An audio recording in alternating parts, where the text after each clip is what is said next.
Toujours dans votre actu du jour de ce 9 mai 2024 sur VIP People TV, la chaîne des grands événements, ci problème mu foncier boobu ca Mbourkat la ñuy des ginnaaw bi nga xamante ni ñu ngi ci doon tuumal ay nit ku mel ni ki nga xamante ni mooy Idrissa Seck, ku mel ni ki nga xamante ni mooy Antoine Félix Diome, ku mel ni ki nga xamante ni mooy Pape Diop, ku mel ni ki nga xamante ni mooy Youssou Ndour, ki nga mel ni nga xamante ni mooy Abdou Mbow. C'est juste muy ancien régime bi dañ leen bëgg a divertir comme manipuler dañ leen ba ngeen egg foofu ngeen jël seen temps daal di ko consacré ci ñooñu alors que suñu demee ba ca cappaandaw ga ñooñu duñu yor dara mooy li may wax rek dañu nekk ci benn système de manipulation ku waddoo lamiñ soo noppee raf leen ndaxte comme ñoom dañu waddoo woon manipulation ba egsi au pouvoir jamono ji foog nañu ci manipulation boobu la ñuy continuer pour ngeen a mën a ngir mën a gën a berne ñii nga xamante ni mooy sénégalais ginnaaw loolu nag Olof Ndiaye nee na loo xam Samba ma demba gën laa xam Samba kan moo fi nekkoon jamono ji boobu ministre de l'urbanisme du kenn ku dul kii nga xamante ni mooy Abdoulaye Seydou Sow ginnaaw bu mu jàkkaarloo kii nga xamante ni mooy Maïmouna Ndour Faye yaakaar naa ni indi na ci ay leeral yu am solo nañu déglu ji lii nga xamante ni dina durer ci 7 minutes 54 secondes. Maintenant comme ni ma la ko waxee Maïmouna parfois il y a effet de vouloir nuire. dama ci jox benn exemple rek parce que xam naa exemple yu bëri c'est-à-dire damay jox par exemple maa ngi dégg ñu wax wooy Idrissa Seck à 13 hectares amul benn kayit bu ñu gis ni Idrissa Seck am na 13 hectares c'est pas vrai xam nga lu xew mooy parfois des opérateurs des partenaires techniques et financiers mën nañu am facilitation am na ñu nga xam ne ñoo ñëwoon fii pour def une grande école avec toutes les commodités comme genre université bu mag a mag sur 13 hectares mais sur les classes préparatoires. Idrissa Seck a été le facilitateur de cette affaire bi mu ko facilité président recevoir leen réunion boobu ñu def ak ñooñu il y avait le ministre de l'éducation nationale il y avait le ministre de l'enseignement supérieur il y avait moi-même il y avait pas l'ombre de Idrissa Seck à cette réunion bu ñu waxtaanee ba pare ñoom ñu évaluer lépp lu ñu wax mooy liy def 13 hectares président la joxe instruction pour ñu joxe après je vois Idrissa Seck. tey dañu am ay gan yu jógee ci daara ju mag yoo xam ne mooy Princeton University bu Amérique. dañu fi ñëw kilifa ga ko jiite ñëw fi ànd ak ay dongo yoo xam ni dañu leen di yebal ci àddina bi pour ñuy seet ni àddina bi di doxe bala ñu leen di jàngal ci daara ji donc bu yàgg ba dañ leen daan yóbbu Chine ak Inde ak Pérou mais ren moom boole nañ ci Sénégal te soog cee boole Brésil peut-être déwén. donc xale yooyu ak seen kilifa yi ñoom lañ doon dalal tey ñu invité woon ci nag kilifa yi nga xam ni ñoo ŋànk njàng mi fii ci région de Thiès muy proviseur u lycée yu mag yi muy recteur u université directeur u polytechnique ak professeur Sankhare bi jiite kuréel gu mag goog nga xam ni xalaatkat yu mag yi ci wàllu mathématique dañ ciy liggéey pour wan Valérie Smith doyenu Princeton bi ne ko fii ci Thiès am na fi ay kàngam yoo xam ni ak ay institution yoo xam ni ku leen dimbali tuuti rek Thiès dana nekk capitale ci Afrique ci wàllu xam-xam ak science man nag bëgguma mu nekk rek capitalu Afrique ci loolu dama bëgg mu nekk capitalu àddina bi moo tax ma bëgg ñoom Princeton ak ñoom Harvard ak ñoom Polytechnique gu France ak ñoom ñëpp ñu ñëw samp fii ay daara yoo xam ni suñu doom yi danañ ci mën a profiter. Non, je veux faire de Thiès la capitale africaine de la science et un jour la capitale mondiale de la science. Donc ça peut paraître ambitieux. Quand j'en parlais à un de mes amis de Princeton, il a bien ri en me disant en tout cas ce matin ici à Princeton, personne ne s'est réveillé en ayant peur d'une compétition venant du Sénégal. Je lui dis, fais attention, elle arrive. Puisque je suis persuadé que nous avons le potentiel de compétir au niveau mondial en matière de savoir. Nous avons des cerveaux brillants, ils le prouvent quotidiennement dans les grandes universités du monde et les grandes écoles. Nous avons des professeurs avec un très grand potentiel. Il faut maintenant une organisation capable de mettre en place des institutions fortes, financièrement autonomes et capables de garantir l'égal accès,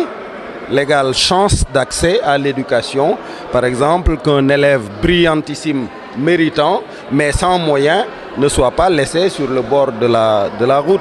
Et ça doit commencer depuis le départ.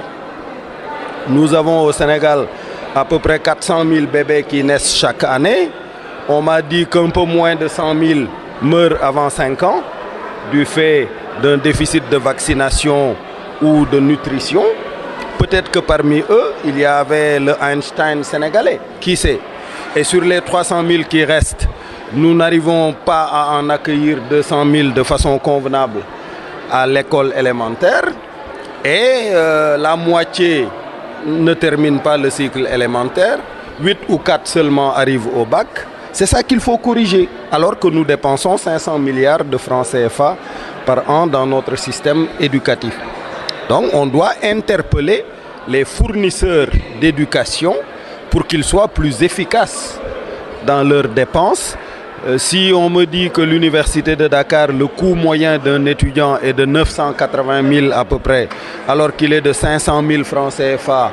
dans le secteur privé, il y a peut-être des choses à revoir et à regarder pour davantage d'efficacité. C'est cet entretien que j'ai eu avec le professeur qui nous initiait à la biologie. Il m'a dit, Idrissa, tu viens d'un continent qui a 3 problèmes. Vous avez faim, vous avez du mal à nourrir votre population. Vous êtes malade, vous avez du mal à vous soigner et vous n'avez pas de passé industriel. Et il m'a dit, si dans l'avenir vous voulez nous rattraper, nous pays développés, concentrez tous vos efforts sur les 2 sciences qui domineront le siècle prochain, c'est-à-dire la biologie et les sciences de l'information, informatique et télécom.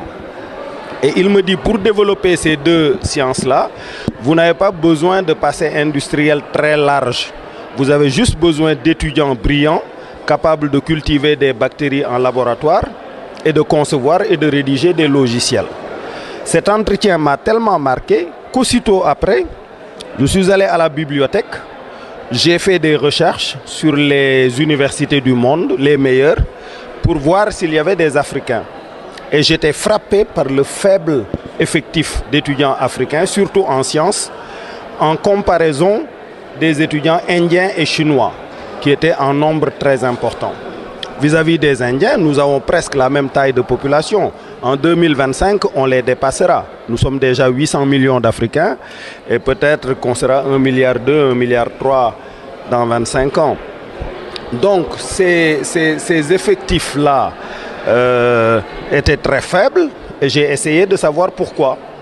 Il y avait le manque d'informations sur les offres d'éducation de qualité, les contraintes financières et les contraintes administratives, puisque figurez-vous que certains étudiants brillants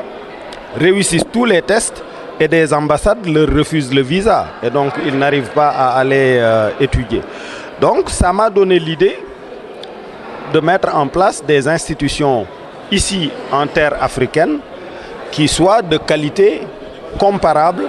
aux institutions du monde. Et j'en discutais avec mon ami Jacques Attali. Il m'a dit, mais ne te contente pas seulement de t'occuper des étudiants africains. Tu dois dire à l'Europe que l'Afrique est le futur de l'Europe et que l'Europe a intérêt à mieux la connaître. Et pour cela, elle a intérêt à y envoyer ses enfants pour étudier et y résider.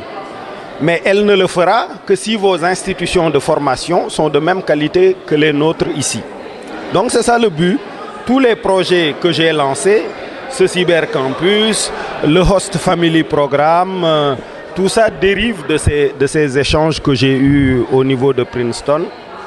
kon yaakaar naa ni ñoo déggandoo kàddu yi nga xamante ni Ablaye Seydou Sow daal dina koy yëkkati fan yi yëpp gis nañ ko muy dànkaafu lii di OFNAC di Cour des comptes nee na jusqu'à l'extinction du soleil amul benn contrôle boo xamante ni de l'État muy OFNAC di Cour des comptes di IGF mën na firndeel ci moom que jël nañu lu tollu 1 trafatal ay ni ci réew alalu Sénégal lépp ay manipulation la ay yàqader la rax ci dolli moom mii di Ablaye Seydou Sow di ancien ministre de l'urbanisme du logement de l'hygiène publique indi na ay précision jëmale ko ci foncier bi nga xamante ni moo soxal wàllu mbuurkat ginnaaw bi nga xamante ni lépp loo xamante ni ñu ngi koy wax ci turu Idriss Seck du dara lu dul loo xamante ni ay waxu naka sa xandang la c'est du faux archi faux dara du ci dëgg amul benn yoon boo xamante ni kii di Idriss Seck am na lu toll toll ci 13 hectares suñu bëggee wax dëgg nañuy jàpp ni que daal lépp loo xamante ni benn rôle la boo xamante ni ñu ngi koy joué jëmale ko ci ay facilitateurs jëmale ko ci ay implantation jëmale ko ci ay université ak ay classes yoo xamante ni préparatoire la jëmale ko foofu nga xamante ni mooy Thiès ginnaaw bi nga xamante ni possédé wul benn yoon li nga xamante ni mooy 13 hectares foofu ca Mbourkat en tout cas lépp loo xamante ni waxal nañ ko Idrissa Seck dara du ci dëgg Pape Diop bi ngeen ko waxalee démb xam na leen ni que lii nga xamante ni mooy 10 hectares am dañ ko dédommagé te c'est très normal nit ki nga yàqal ko pare nga dédommagé ko kii di Antoine Félix Diome tudd ngeen turam amul lu tolli trafatal ay ni foofu kii di Abdou Mbow wax ngeen ko mais tey jii du ngeen génnee kayit alors que kii di président Bassirou Diomaye Faye moom ci boppam moo def ci déclaration de patrimoine am na 4,3 hectares yoo xamante ni kii di Serigne Gueye Diop di maire Sandiara moo ko daal di attribué donc je crois que balaa ngay wëri sàcc kër jaamur wëral sàcc bi nga xamante ni mi ngi nekk sa biir kër moo ëpp solo ngeen bàyyi manipulation donc je crois que ça a été très clair jëmale ko ci lii nga xamante ni moo soxal affaire foncier ba foofa ca Mbourkat ginnaaw bi nga xamante ni kii di docteur Babacar Diop yëkkati na ay kàddu mais convaincre kenn liñ koy laaj moom mooy tey actuel maire de Thiès na indi ay explication yoo xamante ni waa Thiès soxla nañ ko ci 120 parcelles yi nga xamante ni jël na ko te waa Thiès ñoo ko moom je crois que ci loolu lañ leen di xaar.